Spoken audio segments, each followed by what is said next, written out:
Continuamos entonces con el capítulo número 4, el juego de la creación. Y los versos son los siguientes. De la potencialidad de la realidad, un doble poder. El poder de proyección y el poder de velamiento.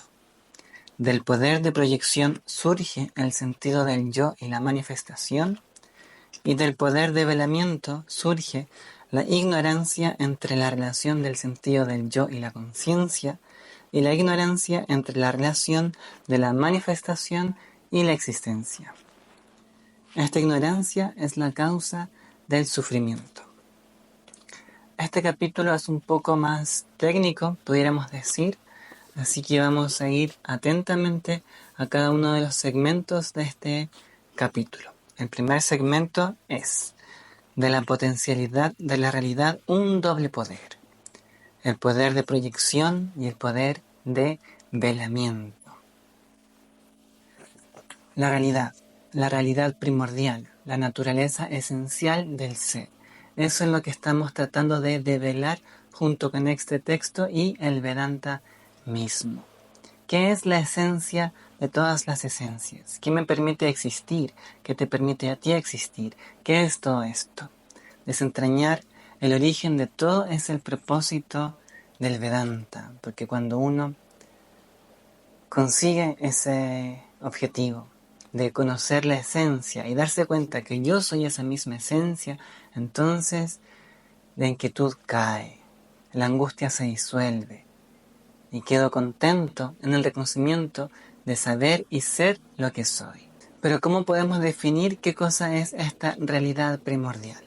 La cosmovisión védica suele definirla con 3 palabras: Sat, Chit, Ananda. Sat, podemos decir, es la existenciabilidad o la existencia primordial, aquello que da existencia a todas las posibles existencias. Eso va a quedar más claro dentro de un momento. Chit. Chit es la conocibilidad o la conciencia primordial, aquello que permite conciencia a todas las posibles entidades capaz de conocer. Chit es la conocibilidad misma. Y Ananda, que podemos traducir como la plenitud o el gozo, el sentido de totalidad, el no sentir ninguna carencia, saberme totalmente pleno en mí mismo. Sat Chit Ananda. Eso es la realidad primordial.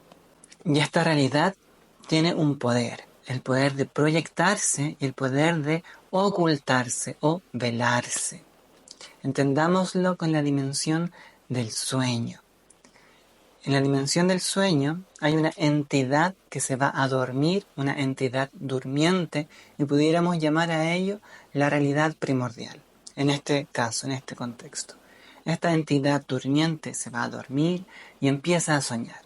Y de este soñar surge, se proyecta un mundo de sueños con todos sus factores y características. Hay personas, hay lugares, hay paisajes, hay sentires, hay saberes. Un mundo de sueño, tal y como este. Un mundo de sueño que tiene su propia lógica, su propia interna coherencia, y en ese mundo de sueño se proyecta también un yo, un individuo, una entidad que conoce y experimenta ese mundo de sueños. Así, desde esta realidad durmiente, desde esta entidad durmiente, se proyecta un mundo y un yo que experimenta ese mundo.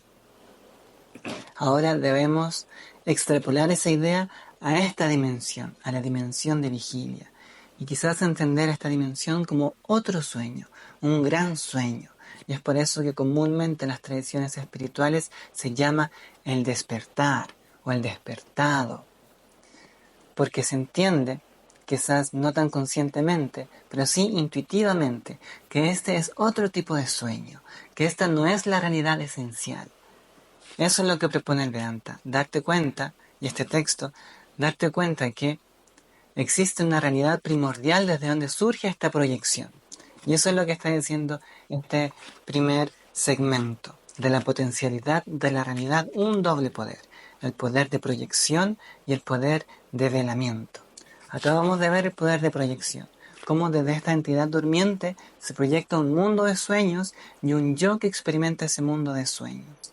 Vemos ahora el poder de velamiento. Con el mismo ejemplo del sueño. Yo cuando estoy en el sueño, no soy consciente de que es un sueño. No conozco que es un sueño. Trato toda esa realidad del sueño como la más real posible. Una realidad absoluta. Si pierdo algo en el sueño, sufro. Si gano algo en el sueño, me alegro. Siento hambre, sed, angustia, rabia, alegría. Toda la batería emocional y mental. Y siento todo eso totalmente como una realidad real porque estoy velado. Estoy velado de que eso no es más que un sueño. Solo una vez que despierto me doy cuenta que todos esos escenarios, todas esas situaciones de sueño ya no valen o son de una realidad de segunda categoría. ¿Por qué? Porque era un sueño. Ya no es la realidad real como esta que acabo de entrar en el estado de vigilia. Me despierto del sueño y eso ya no es real y ahora lo que empiezo a vivir sí es real. Durante el sueño yo soy ignorante de que es un sueño. Hay un velo, algo que me impide darme cuenta que es un sueño. Ese es el poder de velamiento. De la realidad primordial, este doble poder, el poder de proyección y el poder de velamiento, que se da simultáneamente. Se proyecta un mundo de sueños y un yo interactuando con ese mundo de sueños y automáticamente surge el olvido de que no es la realidad primordial sino una proyección. Dejemos eso en mente para poder seguir avanzando con este particular capítulo que es un poco más técnico pero que también entrega ciertas claridades para entender la estructura de esta realidad. El siguiente verso. Del poder de proyección, el sentido del yo y la manifestación. Vimos que la realidad tenía este poder de proyectar una realidad relativa, una realidad que depende de ella. Así como el mundo del sueño depende de la entidad durmiente, esta realidad del estado de vigilia depende de una realidad primordial, que tiene la capacidad de proyectar y velar. Del poder de proyección surge el sentido del yo y la manifestación. Recordemos cómo definimos recién a la realidad primordial, Sat Chit Ananda. Sat es la existencia o la existenciabilidad, aquello que da existencia a todas las posibles existencias, que vamos a llevar manifestación. De Sat surge la manifestación. De Sat surge la manifestación de nombres y formas. Es una misma realidad que proyecta aparentes, separadas entidades. Veámoslo con el ejemplo de la greda o la arcilla. Yo tengo un gran montón de greda o arcilla. Y de esta greda, que es solo una única realidad, puedo crear un plato de greda, un jarrón de greda, un florero de greda, y así, múltiples entidades que son hechas de greda. Desde la perspectiva de las entidades, hay muchas, jarrones, floreros, platos, pero desde la perspectiva de la sustancia esencial de aquello, hay solo una realidad, la greda. Los platos, los floreros, los jarrones no pueden existir si la greda no existe. Pero la greda sí puede existir sin ser plato, sin ser florero, sin ser jarrón. El poder de proyección implica esto, que de una existencia absoluta, primordial, surgen los nombres y formas que aparentan ser entidades individuales y separadas. Es toda una gran realidad. Del poder de proyección, entonces, surge la manifestación. De Sat, o la existenciabilidad, surgen las posibles y múltiples entidades. Y de Chit, que es la conciencia, o la conciencia primordial, o la conocibilidad, la capacidad de conocer, surgen todas estas individuales capacidades de conocer. Los individuales sentidos del yo. Cada entidad orgánica tiene una capacidad de conocer, un sentido del yo, en menor o mayor grado de desarrollo. Vimos que las plantas, los animales y los humanos tienen un distinto grado de conocer, un distinto sentido de yo para conocer, una distinta conciencia. Todas las entidades que pueden reflejar esta conciencia primordial conocen la realidad de una particular y específica manera. y eso se convierte en su realidad. Entonces, del poder de proyección, el sentido del yo y la manifestación. El sentido del yo surge de la conciencia primordial y la manifestación surge de la existencia primordial. Mantengamos eso en mente. Es claro con el ejemplo del sueño. El sueño es una proyección de una entidad durmiente. Y esta proyección proyecta un mundo de sueños, distintas existencias, y proyecta un yo, una particular conciencia individual que conoce todas esas existencias. Ese es el poder de proyección. Veamos el siguiente verso.